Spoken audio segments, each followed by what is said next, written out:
Topic we have seen about logical clock or rather broadcasting algorithms, where we saw logical clocks and how to order the events based on the logical clock value.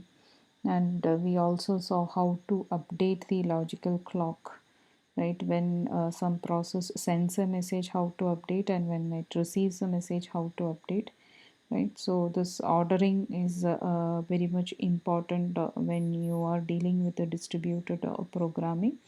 And as you know, the synchronization is very challenging, so event ordering is important there. So we are associating a logical clock because because the systems are not or independent, they are not sharing a common clock.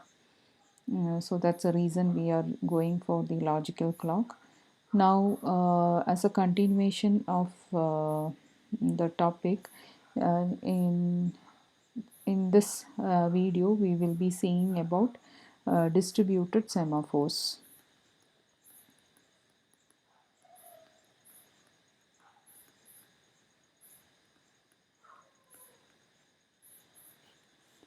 Okay, so we know semaphore, you would have studied in operating system concept.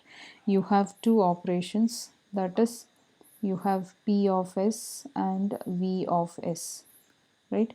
Two operations that you will be performing in an atomic fashion, that is, you will not have any interleaving actions that can be done in between these two operations.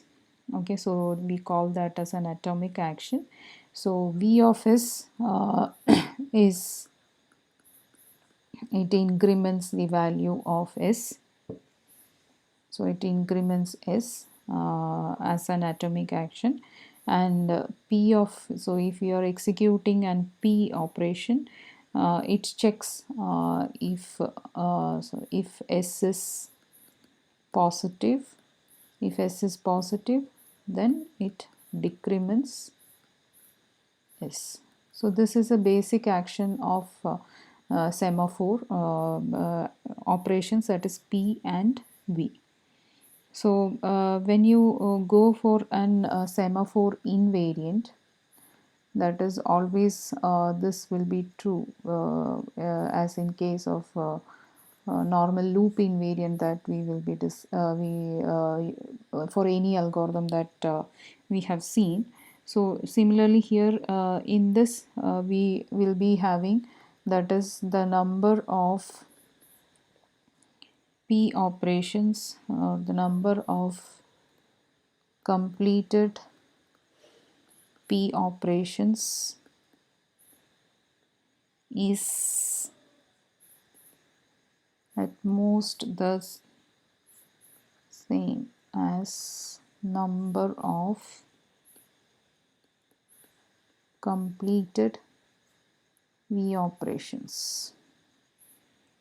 Okay, yeah, plus the semaphore's initial value. So the number of P and V operations are almost similar, right? Semaphore's initial value. Okay, so this is the action. So we know what is P and what is V. Now coming to a distributed program, so we have to see how we can represent the value of semaphore and how to maintain this invariant. Okay, so distributed program, two things that we have to take care is, one is how to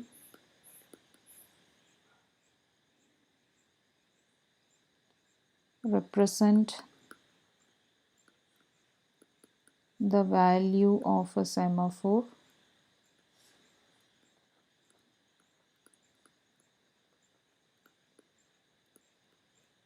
and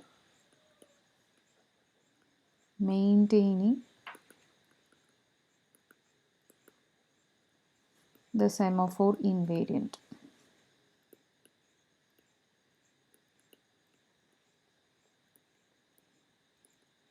Okay, so these are the two important things that we have to take care.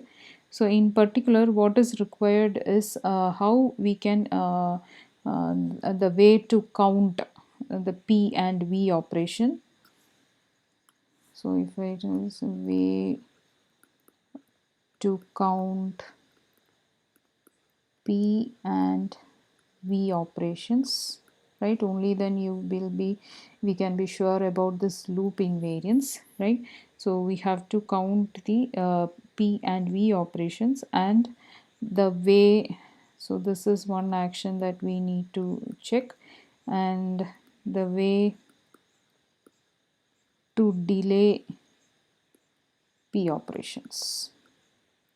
Okay, so why this delays? Here you have a checking, right? If S is positive, only then you will be having, you can do this decrement action, right? So P operation actually delays until S is positive, right? And then it decrements it. So these two ways, so these two things that we have to take care when we are doing a distributed semaphores. So how can we represent the semaphore, right? Or we can tell how, what are the different ways how we can keep track of the count of P and V operations, that is send or receive, what actions that, based on that we have to keep track of this P and V operations, and the way to delay the P operation until that value, semaphore value, is positive. Okay, so let us see in detail. So that is about the introduction. Now these requirements that we were discussing, how to maintain the value of P and V, how to keep track of the count of P and V. So we will be mostly using the broadcast messages. So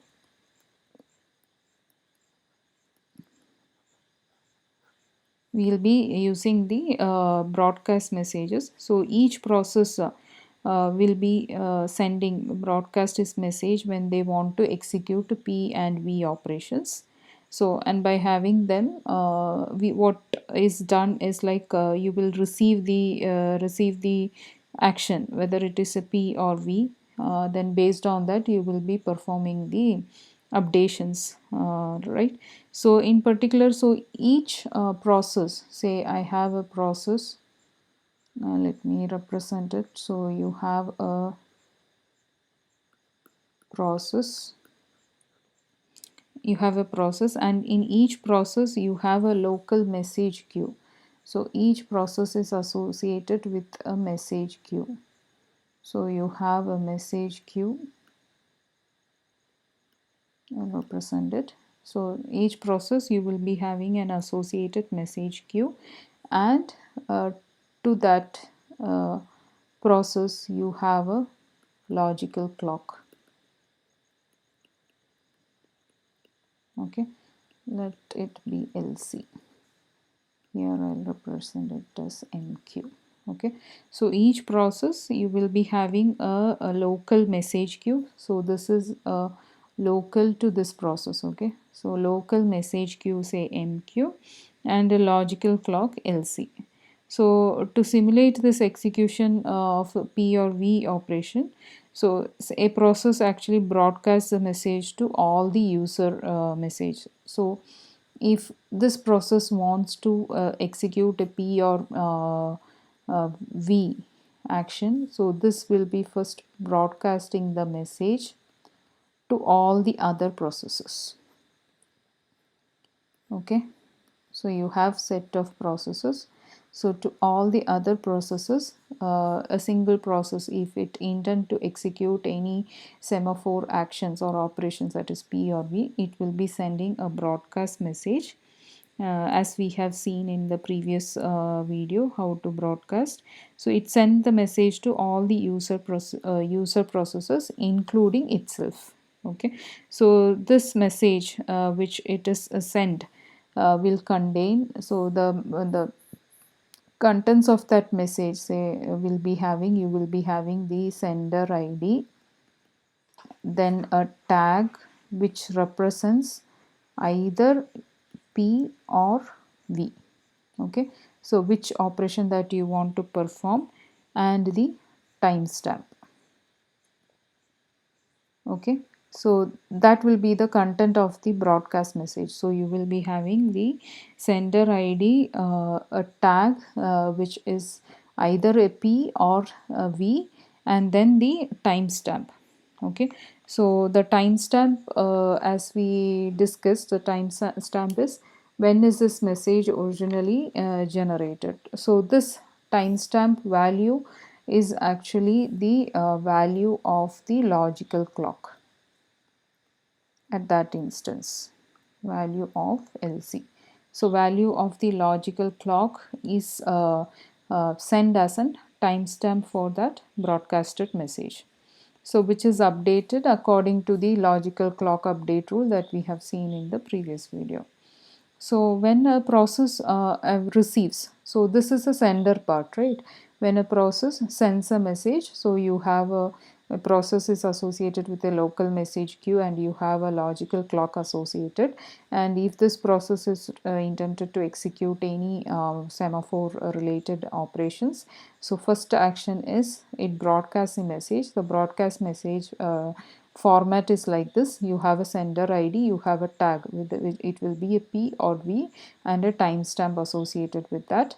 So this timestamp value is actually the logical clock value of that process, and this message is sent to all the other user processes and to itself. Okay, so when a process, so now the receiving side, so when it receives a message, when any other process, so I will just label this as a sender process. Okay, now in the receiving side, so you have another process which receives the message. Okay, so I will just write here R process. Okay, so that is the receiver. So when a process receives the message, so it, as I told earlier, each process will have its own message queue, right? So this process is also having the message queue, and this will also have its own logical clock LC. Okay, so when it receives a message queue, what happens, it actually stores the request. Okay, so this is a, I'm just marking it. So you have a message. Okay, so this each message is stored in the queue. So how is this stored? It is actually stored in the increasing order of timestamp. So it is basically a sorted queue. Messages are sorted based on timestamp. Messages are sorted based on the timestamp. So when as increasing order of the timestamp, so sender identities are used to break the ties. So now, so if we can assume, there can be two things that can happen. Say first assume that you have a moment that every process receives a broadcast message at the same time and in the same order. Okay, but this is very unlikely to happen, right? It is very unrealistic, but still we assume that all the messages are coming at the same order and in increasing order of timestamp. Okay, then every process actually knows the order in which P and V messages were sent, right? Because the assumption is like all the processes are receiving in the same order and in the increasing timestamp. Okay, but this is not a real scenario.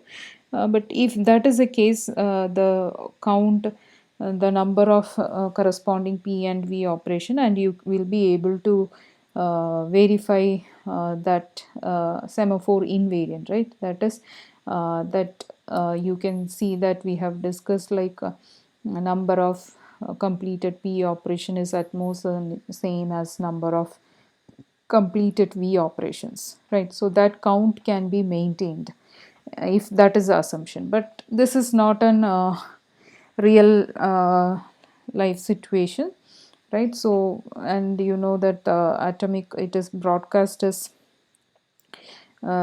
it's not an atomic operation, right? It can be you can receive the broadcasted message in any order, right?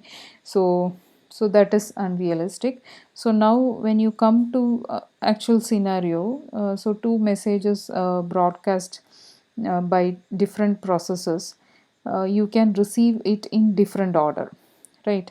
So so you will be, moreover, a message with a smaller timestamp will be received very late, right? Received after the message that you got from the larger timestamp.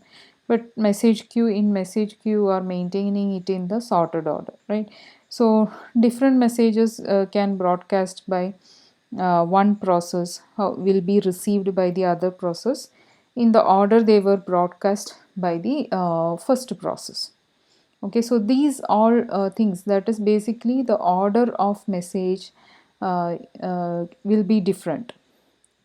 Say you may not be able, you will be not receiving it in the same order as you have sent it, right? So that is a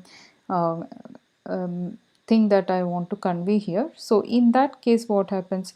So the fact that two messages from a process are ordered and have increasing timestamp provides a way to make synchronization. So suppose a process message Q contains a message M with the timestamp TS. Say this message Q contains a message called message with a timestamp TS. Okay, so when the process when a process receives a message with the timestamp TS, so then once a process has received a message with a larger timestamp from every other processor. So after receiving this message TS, if another message you got with the timestamp, say TS1, and so on, from all the other processes. So this timestamp TS1 is greater than TS, which you received from all the processes involved in the system. So then there is no chance that, or it is assured that it will never see a message with a smaller timestamp, because all the messages have send the message to this process, right? You have a broadcast message from all the processes involved in the system, and you can see the timestamp of all the messages that you received is greater than TS. That means there is no chance of receiving any message which is less timestamp than this TS, right? So or you will be never receiving a message with a smaller timestamp, right? So it is assured. So at this point, message M is said to be fully acknowledged. Okay, at this time where you're sure that there won't be any messages that you will be receiving with a timestamp smaller than this value, right? So at this point, this message is called as fully acknowledged.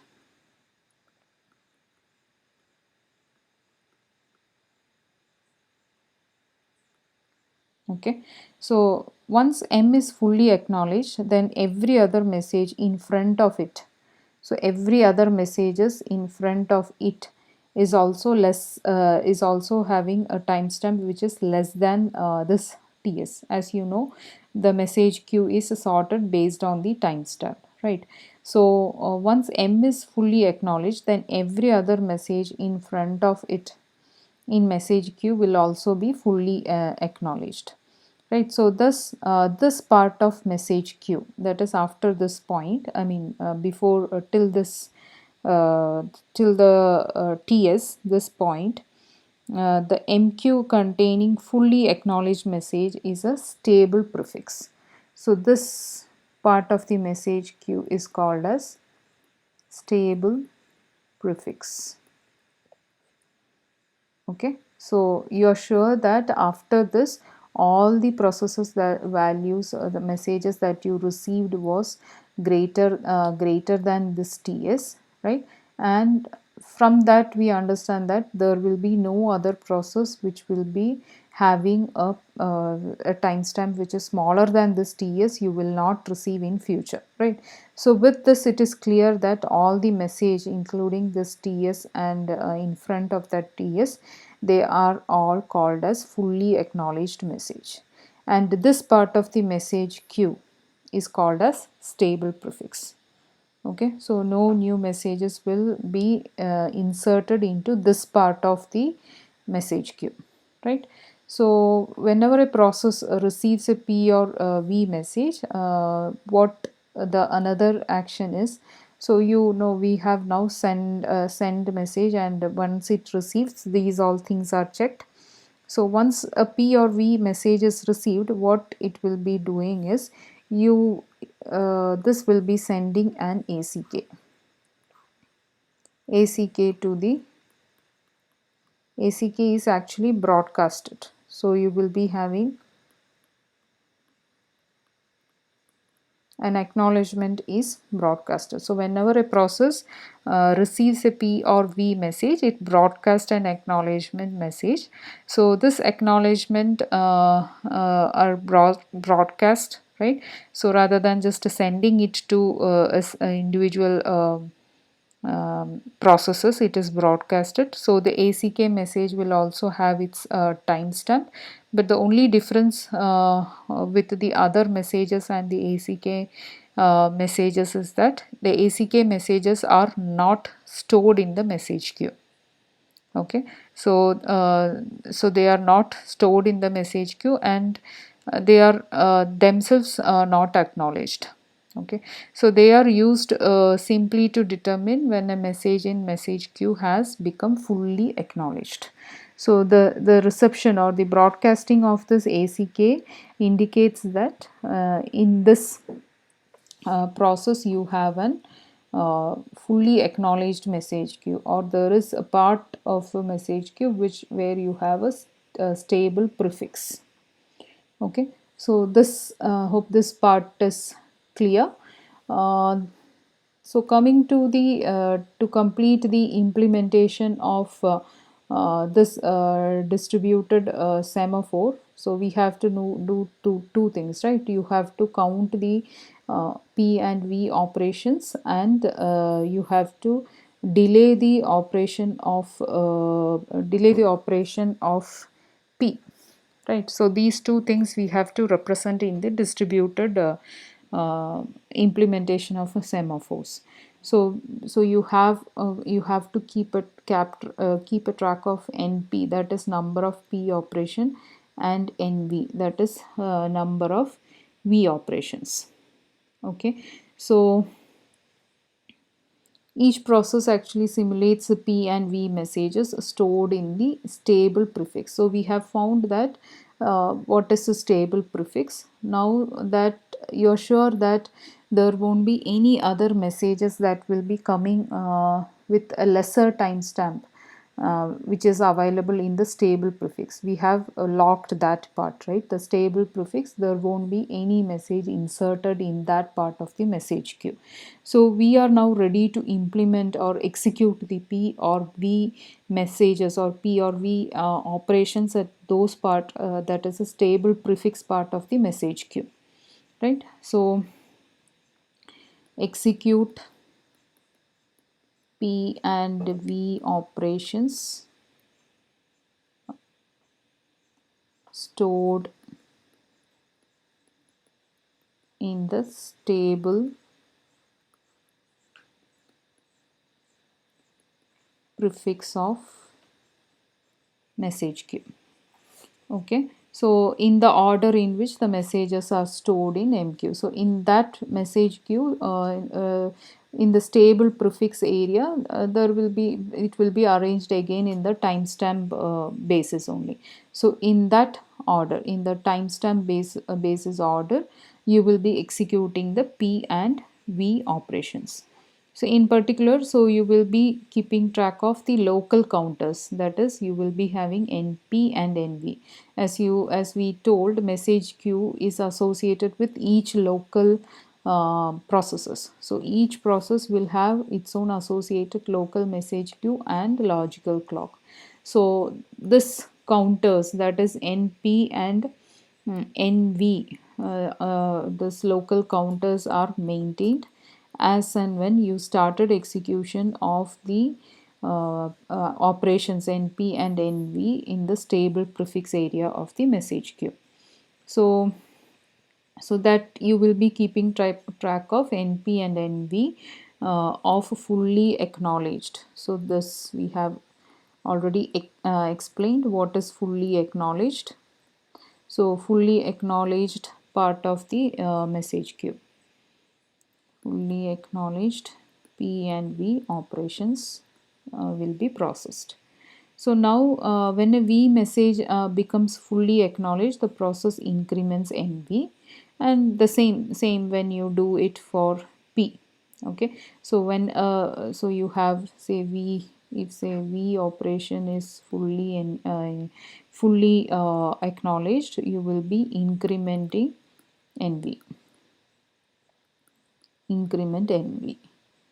When this NP, so when you have a P message that becomes fully acknowledged, what you will be doing such that, so you will be checking whether NB is greater than NP, right? So that is a condition. So number of V operations is greater than number of P operation, right? So this, if this condition is met, then NP is incremented, increment NP. Okay, so that is the idea. So after incrementing the appropriate counter based on the operation that is requested in the message queue, you will be selecting either to take this action or to be perform this action, right? So the process can delete. So after all this operations of what the stable prefix area is we have identified, we will be delete the V or P message from its message queue. So from the message queue, I'll just write MQ. So that's the idea. So each time you will be doing this. So you will have a send. So when you receive, what you will do, how to send a message. So all these things you will be doing, and this whole step is explained here. So you have to keep track. Basically, when you are trying to have a distributed semaphore kind of thing, you have to keep track of the how to keep track the number of P and V operations and how to delay the P operations. So we have seen how this whole thing is working, right? So first you will be identifying and fully acknowledge point, right? So and this how to get the fully acknowledgement point we have discussed. So you will find a point where you receive from all the other processes a message which is greater than this timestamp.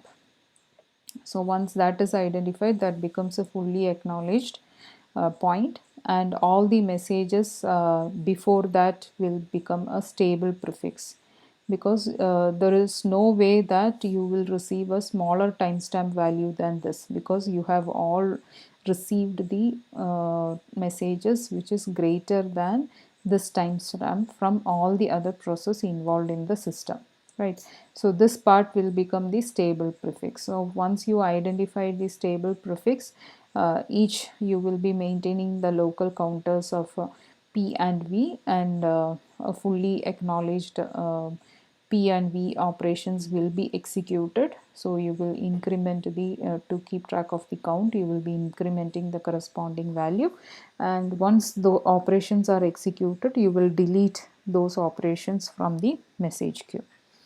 So that is the idea, and this algorithm actually explains the whole process.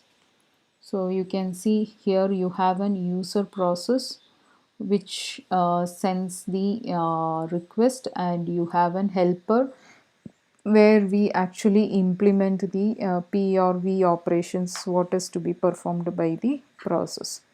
Okay, so towards which you can see here an enum, that is a kind of messages, a kind of operations, that is either a V, P or ACK. These are the different operations that you will be performing, and you have two channels, semaphore for each sender 1 to n. You can see it is an array.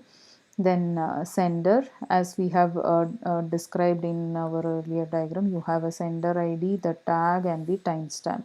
The same thing here, you can see this is a sender ID. This kind is either a P or V or acknowledgement, and you have a timestamp. Then we'll come to this later.